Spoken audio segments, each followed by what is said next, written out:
From the headquarters of Telesur English in Quito, Ecuador, this is From the South, and I am Soini Gray.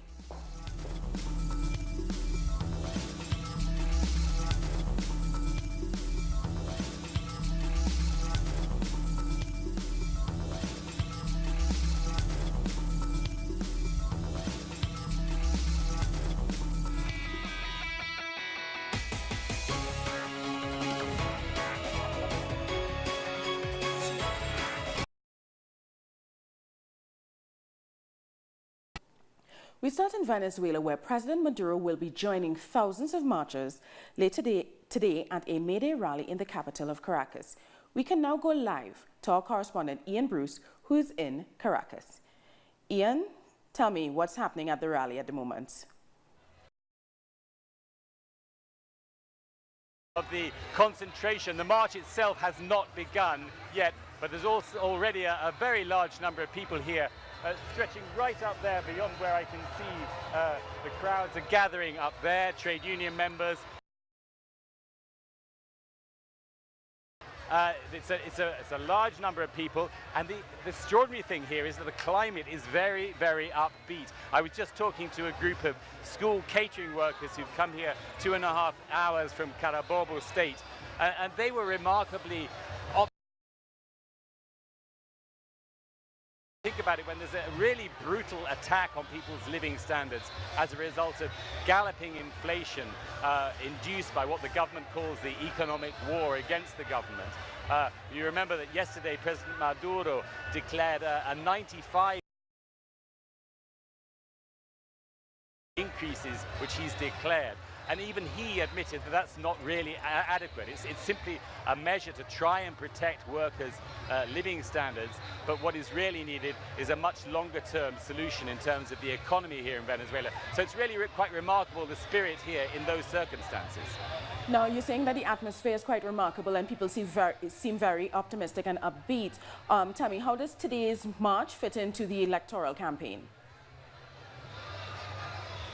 Well, of course, apart from the traditional celebration of International Workers' Day, which happens every year here in Venezuela, there are also most of the people campaigning for President Nicolas Maduro's candidacy for re-election on May the 20th. Those elections will go ahead in spite of the attempts to boycott them by some sectors of the opposition. Another important sector of the opposition is taking part in the person of Henry Falcón. But I think one of the things that President Maduro said yesterday, which I think is very important, when he made this announcement of the increase in the minimum wage, was that what is really needed is to restructure the government, develop a new kind of government in order to build a new kind of economy. And that new kind of government he described as taking the government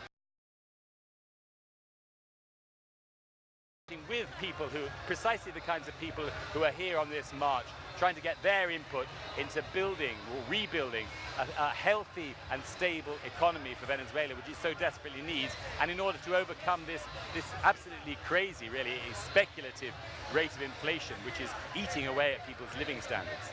Now, Ian, of course, I wanted to go back to May Day a little bit. Could you tell our viewers what they might be expecting at today's march? We know that President Maduro is going to be talking. What else are you expecting to see there? Okay, so as I said, this is one telecommunications office. There's another big starting point over in that direction on the other side of Caracas, and later those two marches will be converging when they get further down the road closer to the Miraflores Palace. They'll all come together outside, as you can see. They'll all be converging when they get close to the Miraflores Palace. There'll be a big rally outside Miraflores Palace where President Nicolas Maduro will speak, and I'm sure he will talk again about this need to really develop a different kind of economy in Venezuela, one that isn't dependent totally on oil, one that can really boost production in a whole series of other areas, and overcome, above all, this speculation in the price of commodities and the price of basic goods, which is really making life difficult for people here. And as I say, in that situation, it's remarkable how optimistic and in good cheer people are here. Well, thanks for that report. You look like you're going to have a very busy and a very interesting day. Ian Bruce reporting there live from Caracas, Venezuela. Cuban workers are celebrating annual International Workers' Day with a large parade. Hundreds of thousands gathered at Revolution Square in Havana, and also every province has also held their own parade. Commitment and victory is the slogan for this year's Workers' March. The head of the Communist Party, Raul Castro, and the President, Miguel Diaz-Canel, took part in the event. And Workers' Union Secretary General Sovereignty, and that Cuba supported the Bolivarian Revolution and President Nicolas Maduro, Daniel Ortega in Nicaragua, and Brazil's former president, Luiz Ignacio Lula da Silva.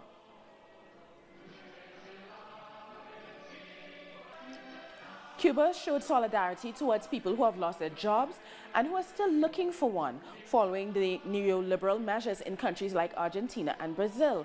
Almost 1 million people joined the march. In other Latin American countries, workers also took to the street to defend the rights they've accomplished with progressive governments. Bolivian President Evo Morales participated in a march called for by the workers. It was the opportunity to show solidarity for the former union leader Luiz Ignacio Lula da Silva and demand his release.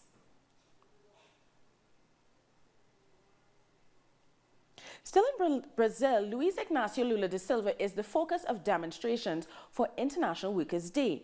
Demonstrators all across the country are Brazilian president to be released. They're also marching against the neoliberal policies imposed by the current president, Michel Temer's government. Our correspondent, Adriana Rebrenio, brings us all the details. Here in Brazil, this 1st of May, the International Workers' Day, the fight for the release of former Brazilian Lula da Silva has been the central theme. In Curitiba, capital city of the southern state of Paraná, where Lula is detained, there was a demonstration this morning to protest about what they say it is the unfair imprisonment of a political leader. Curitiba has seen different rallies in the past 20 days since Lula was arrested. Also in other Brazilian cities, as well as in the capital, people have gathered to ask for Lula's release. Is the criminalization of political leaders, especially from the left wing. They are also calling for justice in the murder of Rio de Janeiro councillor Marielle Franco and against the attack that the Free Lula camp suffered last weekend. So, a day of protest here in Brazil to ask both for the release of Lula and to fight against the reforms policies. We thank Adriana Rebrenio for that report. Thousands of Nicaraguans have called for peace and dialogue on this International Workers' Day. The gathering was in the emblematic Plaza de las Victorias. Peace and dialogue. Nicaraguans responded to the call of President Daniel Ortega. The main goal is peace and dialogue, and we are fully committed. In any circumstance, there are some people that want to boycott the talks. But Nicaraguan families, campesinos, workers, young people, women, the people are all going to defend peace. After a minute of silence in honor of the victims of the recent violence, President Ortega urged people to stop violence overtaking Nicaragua. They are sowing hatred where there isn't any. We are here with our government sowing love and caring for all the children and their future. We are all Nicaraguans. We are all brothers and sisters. We bleed blue and white, but we are also red and black. Let us have love and brotherhood, because we are a united people, and the people united will never be defeated.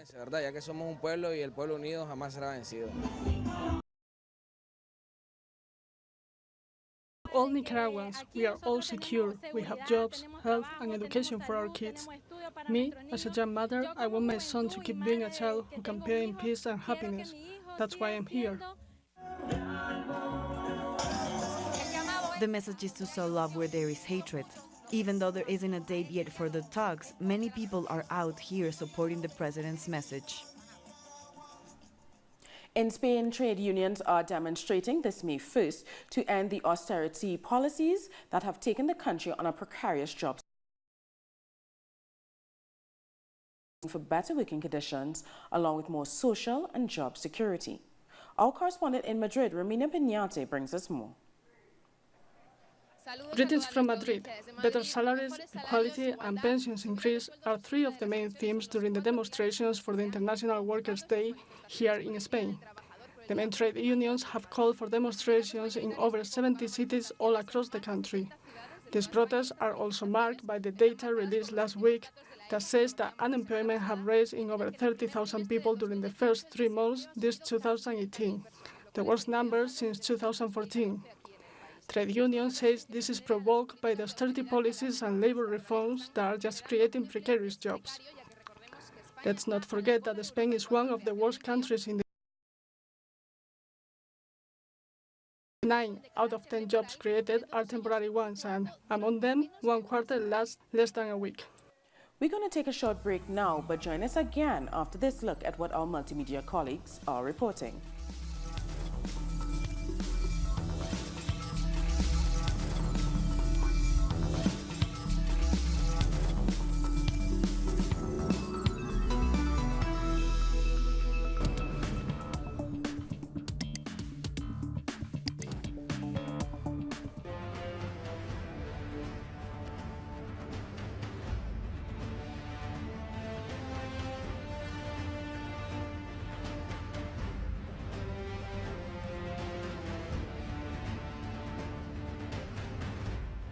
And shoot them for what? They never called me nigger.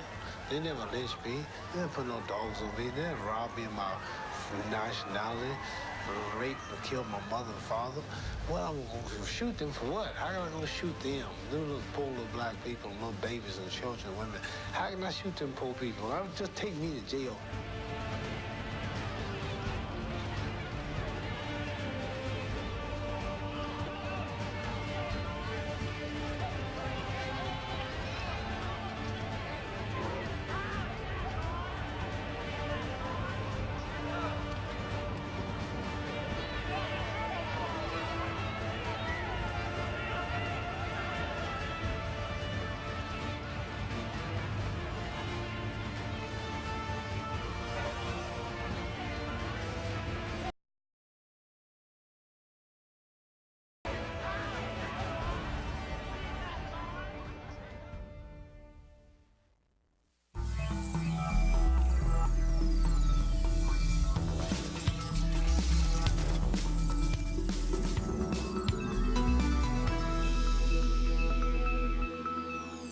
Welcome back. In Mexico, Monday was Children's Day, and some children, they claim that in some cases, those responsible for the disappearances are the authorities. Marcela has taken her son's picture throughout the country since the day he disappeared on May 5, 2011 in Torreón, Coahuila, north of Mexico. She hasn't stopped looking for him. She says she has not received any support from local authorities. I felt powerless. I felt so much pain because if the authorities would have helped me look for him, he would be here with me. The authorities aren't doing their job. According to these parents, it is the same authorities who are linked to their children's disappearance. So claims Marco Antonio, the father of one such a child who disappeared after being detained by police. He never arrived at any public ministry. A friend of his took a picture of him beaten up by the police. And well, they denied us all access to information. Marco Antonio's case has sparked social unrest. Thousands of Mexicans took to the streets to demand the authorities to find him. This shows the corruption that they want to ignore in Mexico City. This level of violence, whether we want it or not, links authorities to organized crime. According to Michael Chambelán, a human rights specialist, the situation of violence in the country has escalated so much that it puts minors at risk. Contextos de desaparición de niñas y niños The disappearance of boys and girls is directly linked with organized crime. The girls are subjected to human trafficking and the boys are exploited for forced labor. Official figures say that more than 5,000 minors have disappeared in Mexico in the last 10 years. But according to social organizations, that number could be much higher and started rising at the beginning of the so-called war against drug trafficking, led by former President Felipe Calderón. Outrage has spread across Chile after a baby girl named Amber was raped by her aunt's boyfriend. Demonstrators held a protest in front of the Court of Justice in Los Andes, and they threw stones at the Minister of Justice's car while he was visiting the courts. The brutality of the case has reopened the debate on the death penalty. The baby, 1 year and 7 months old, died of the injuries caused by the assault. Her aunt and her boyfriend were looking after the baby as the mother was unable to take care of her. There's no information on the child's father. Chilean President Sebastián Piñera condemned the crime and said his government is going to check into how host families' programs work. According to the child's relatives, Chilean authorities to her uncle because he's gay. The Dominican Republic has announced new diplomatic relations with the People's Republic of China, adding that it recognizes Taiwan as part of mainland China. By supporting the One China policy, the Caribbean country has broken formal ties with Taiwan, which has immediately suspended all joint projects. Only 19 nations in the world now have official ties with Taiwan, while China's importance in the Caribbean keeps growing. China and the Dominican Republic will open embassies and begin bilateral cooperation on trade, tourism, and education. We will work to tighten bilateral cooperation on trade, investment, financing, tourism, and education, among other things. Behind every agreement subscribed by the Dominican government, the results will always have a positive impact on the development of the conditions of life of the Dominican.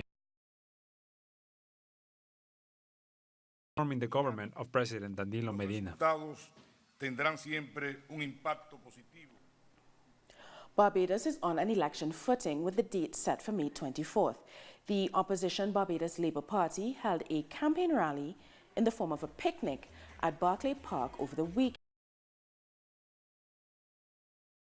Motley presided over a sea of red and told the crowd that her government intends to restore hope on the island. So we have work to do, because you know, as Bob Marley would say, who feels it knows it. Those of you who were sent home from NCC and Purified Barbados and Transport Board and National Housing, you feel it and you know it. Those of you who have not been able to get a job since leaving school, my man, youngster.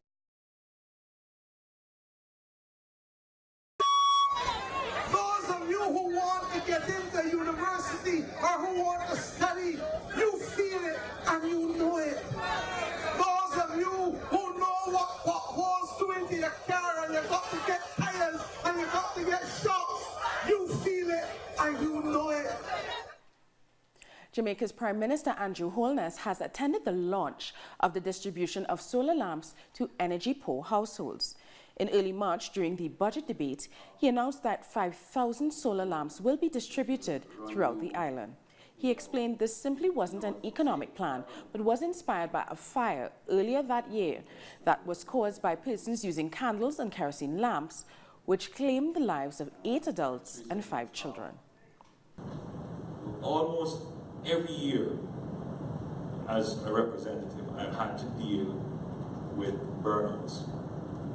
And MPs would understand what I'm talking about when I say burnout. Someone's home will be destroyed by fire. And it's not arson. It's that you have an aging housing stock that is primarily sometimes of wood. Some people make their homes out of cardboard, bagasse. Homes which are not necessarily fire resistant. We're going to take another short break, but join us again after this look at what our multimedia colleagues are reporting.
Back.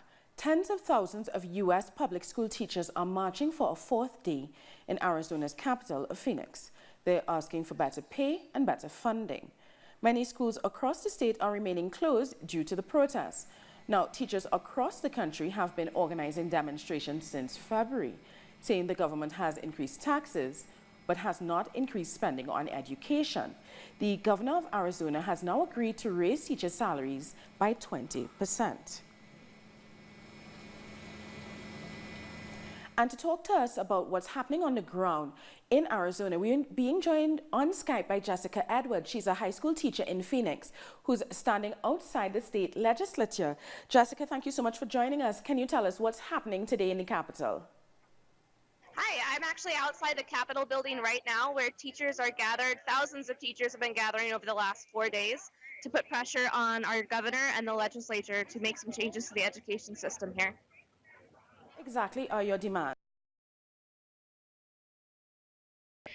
The first demand is that we want a 20% rate because elementary teachers in Arizona are the lowest paid in the nation. So we want a competitive salary so that teachers stop leaving Arizona because we already have 2,000 vacancies here for teachers. So we want that 20%. We also want a raise for our support staff, so our maintenance workers, cafeteria workers, our aides, because we can't have a school without them, so we need them to also have a competitive salary. And finally, we want funding for our classrooms. There's been about $1.5 billion cut since 2008, and we want that back. Now, is 20% a huge ask for teachers, or is this like the minimum request that you're making for a salary increase because of how badly funding has been? That's the minimum that we're requesting because that would actually put us to the national average. We're so far below. Okay, so for weeks now we've been seeing protests across the states. Do you think, across the United States, do you think that this particular protest is going to spread into cross-country organization, nationwide protests for teachers? I think it will continue. We've already seen it in West Virginia and Oklahoma, and now Arizona and Colorado are taking action. And I think we will see it spread because education in the United States isn't quite a priority where it should be, and I think we need to make some changes as a country. Now, Jessica, we've been covering this for a little while, and I've heard some shocking reports of some schools having 4-day weeks and having to make serious cuts on the quality of education. You are a teacher in Arizona. Could you talk to me about what your experience has been and some of the challenges you have to undergo trying to educate your nation's children with insufficient resources? I teach biology, and a lot of the tools that we have for our lab equipment are dangerous if we're trying to do a lab with scalpels and scissors, and they're rusted and they're old. And so it's not just outdated textbooks, which there are. Some of them are 10, 20 years old and they have incorrect information in them, but it's also the supplies that we have that teachers have to pay for themselves to get safe equipment, to get equipment in general, to do creative quality education things in their classroom. Thank you so much for giving that information and giving us a little insight into your experience as a working teacher in Arizona. We've been talking to Jessica Edwards. She's a high school teacher in Arizona, and she's talking to us live from the teachers' protest there. Moving ahead, let's have a look at from around the world. Israeli Prime Minister Benjamin Netanyahu has claimed in a televised address that he has new proof that Iran is secretly continuing with its nuclear weapons plan. The claim comes less than a fortnight before US President Donald Trump must decide whether to pull out of Iran nuclear accord with Tehran. Iranian Foreign Minister Mohammad Javad Zarif said Israel's accusations on Tehran's nuclear program were old allegations that had already been dealt by the United Nations nuclear watchdog. A host of African leaders are meeting in the capital of the Republic of Congo, Brazzaville, for an environmental protection summit called the Blue Fund for the Congo Basin. The summit is aimed at preserving forest ecosystems and carrying out projects in the region. We need to innovate and create mechanisms